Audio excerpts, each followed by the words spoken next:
Halo Sobat Kabar Makassar Petang, apa kabar hari ini? Kembali lagi bersama saya Sinar Mentari yang akan membawakan berita yang sedang hangat-hangatnya di kota Makassar dan sekitarnya. Ini dia berita selengkapnya.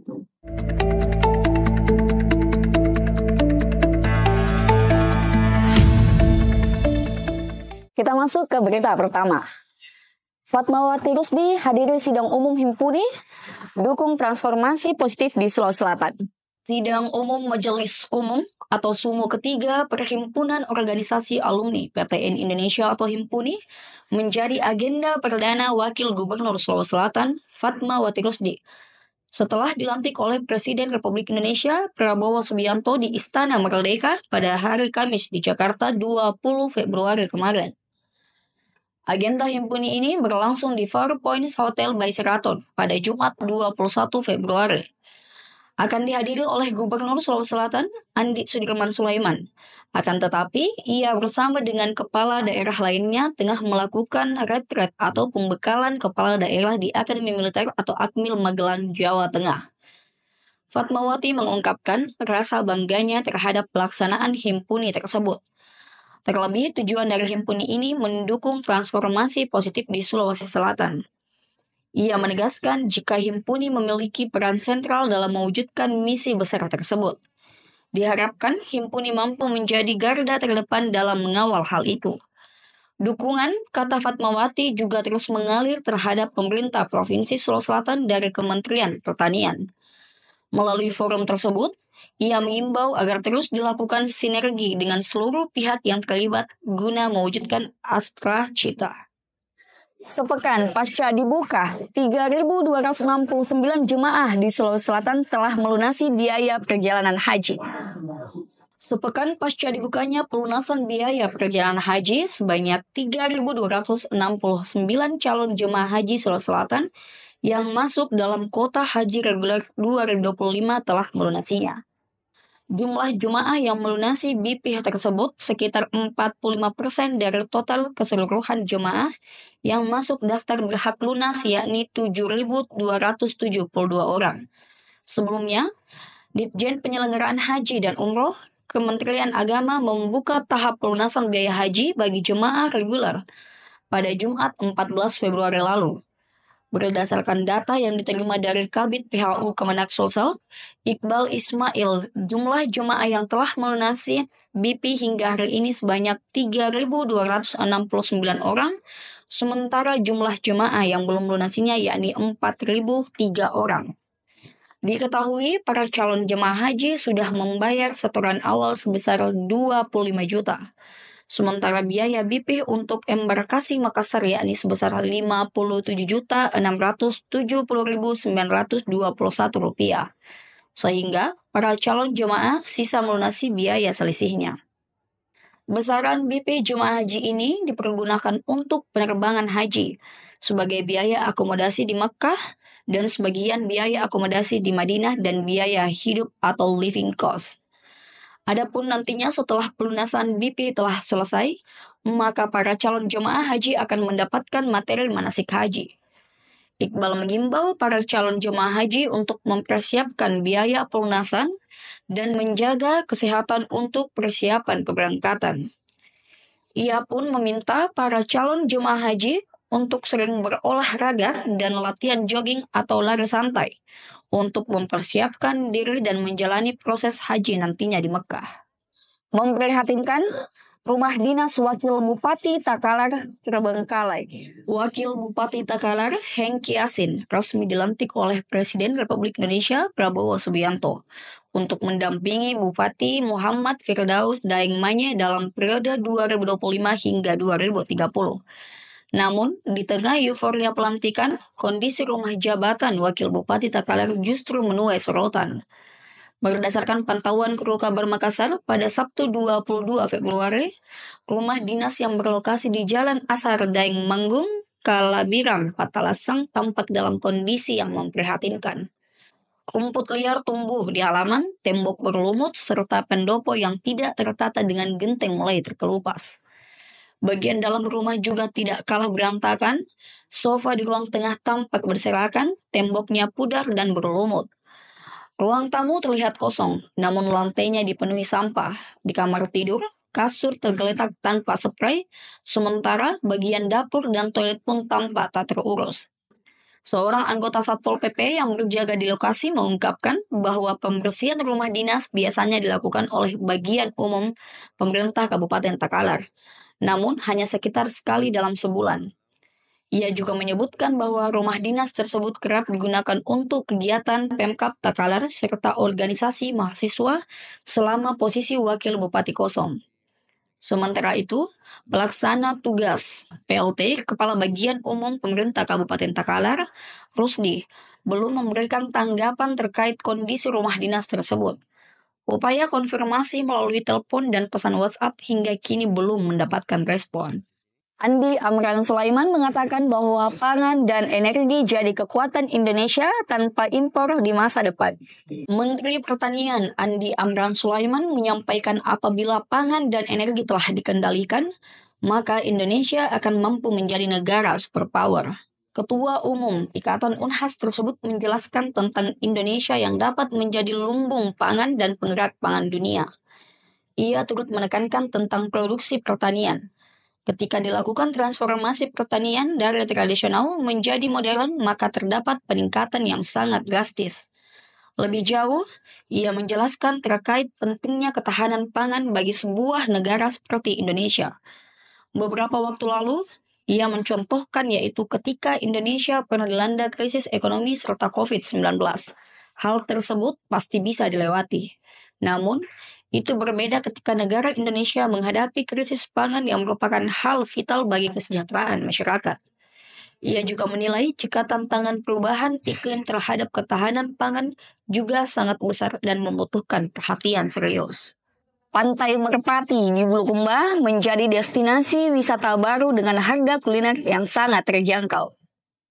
Pantai Merpati di Kabupaten Bulukumba, Sulawesi Selatan semakin populer sebagai destinasi wisata baru yang menarik. Berlokasi di Jalan Yos Sudarso, pantai ini menjadi pilihan favorit warga untuk menikmati akhir pekan, terutama dengan sajian wisata kuliner yang lezat dan harga terjangkau pada Sabtu 22 Februari.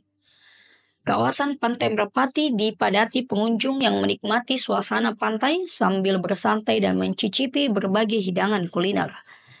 Hampir setiap hari, tempat ini ramai dikunjungi wisatawan, baik dari Bulukumba maupun daerah sekitar. Seiring dengan meningkatnya minat masyarakat, pemerintah Kabupaten Bulukumba terus mengembangkan kawasan ini agar lebih nyaman dan menarik.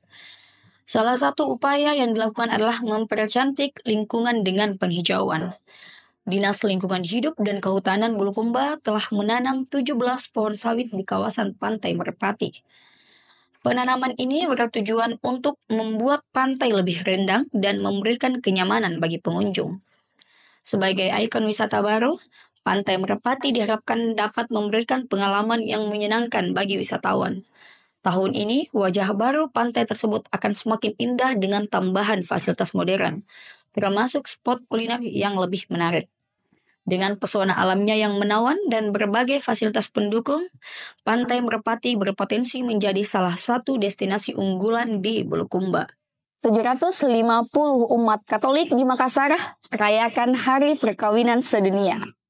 Sebanyak kurang lebih 750 umat Katolik yang merupakan pasangan suami istri di Makassar merayakan Hari Perkawinan Sedunia atau World Marriage Day yang berlangsung di Gereja Katolik Kristus Raja, Jalan Andalas, Makassar pada Minggu 23 Februari.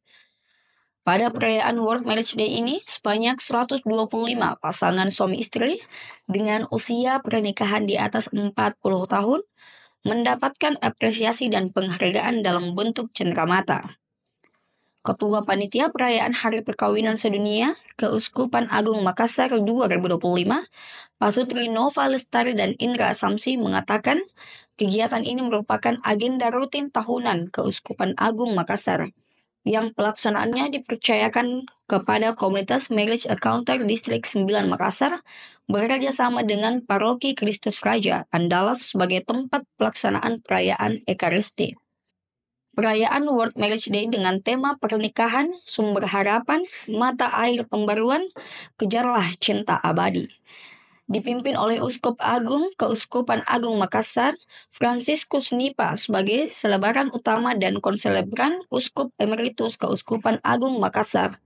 John Liku ada beserta 11 orang imam Keuskupan Agung Makassar. Uskup Agung Keuskupan Makassar, Fransiskus Nipa mengatakan bahwa perkawinan yang dibentuk oleh seseorang laki-laki dan perempuan adalah jalan suci dan jalan menempuh kesempurnaan kasih. Fransiskus Nipa berpesan agar para suami istri membangun cinta kasih dan terus merawat serta berkorban dalam hubungan pernikahan. Cegah aksi gesekan massa, puluhan polisi disiagakan di rumah pemenangan paslon Sarif Kolbi. Ratusan massa pendukung dari pasangan calon Bupati Jeneponto, Sarif Kolbi, berkumpul di posko induk tim pemenangan Kita Bersama di Jalan Lantau Daeng Pasewang, Kelurahan Empoang, Kecamatan Binamu pada Minggu 23 Februari. Dalam suasana tersebut, para simpatisan dari berbagai kecamatan di Kabupaten Jeneponto ini nampak saling sibuk berbincang-bincang sambil menunggu putusan PHPU yang akan diumumkan Mahkamah Konstitusi. Rencananya, pengumuman hasil sengketa PHPU Pilkada Jeneponto ini akan diumumkan Mahkamah Konstitusi pada 24 Februari 2025 sekitar pukul 8.00 waktu Indonesia Barat. Berkumpulnya para simpatisan ini pun langsung mendapat reaksi cepat dari aparat keamanan. Guna mengantisipasi gesekan antara sesama massa pendukung, personil Polres Jeneponto bersama personil Brimob langsung disiagakan di lokasi. Nampak di lokasi, puluhan personil bersenjata lengkap berjaga ketat di sepanjang areal Jalan Lanto Daeng Pasewang. Sementara personil lainnya sibuk mengatur arus lalu lintas bagi para pengendara yang ingin melintas ke Kabupaten Bantaeng.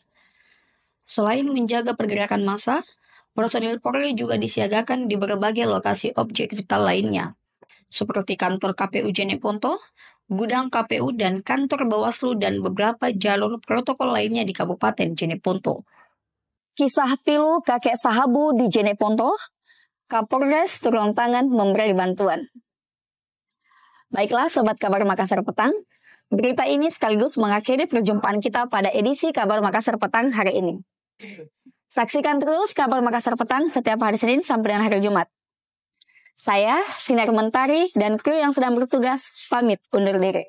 Di sebuah rumah reot di Dusun Bontok Manai, Kelurahan Tolo Selatan, Kecamatan Kelara, Kabupaten Jeneponto, hidup seorang kakek bernama Sahabu 79 tahun bersama cucunya. Hidup mereka penuh keterbatasan, bergelut dengan waktu di tempat yang nyaris roboh tanpa kepastian hari esok.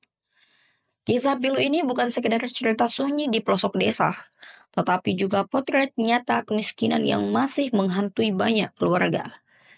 Sahabu bukan hanya sekedar seorang kakek, ia adalah pilar terakhir yang menopang kehidupan cucunya.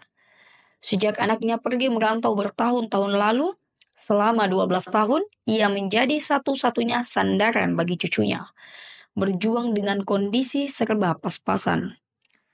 Keadaan mereka mulai mencuri perhatian publik setelah sebuah video tentang rumah reotnya beredar di luas media sosial.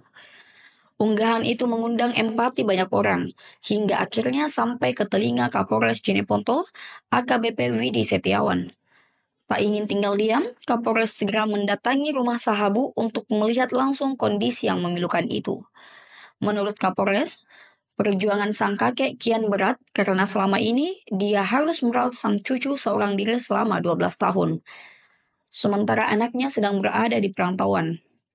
Olehnya, kunjungan ini adalah bentuk kepedulian kami terhadap warga yang membutuhkan. Di sisi lain, pihaknya juga mengimbau kepada masyarakat untuk saling peduli dan membantu sesama, terutama mereka yang berada dalam kondisi kurang mampu seperti kakek Sahabu. Kunjungan itu disambut dengan rasa haru dan terima kasih dari Sahabu dan para tetangga. Mereka berharap langkah seperti ini terus berlanjut dan menjadi bagian dari budaya kepedulian di Jeneponto, serta memberikan rasa aman dan nyaman bagi semua kalangan.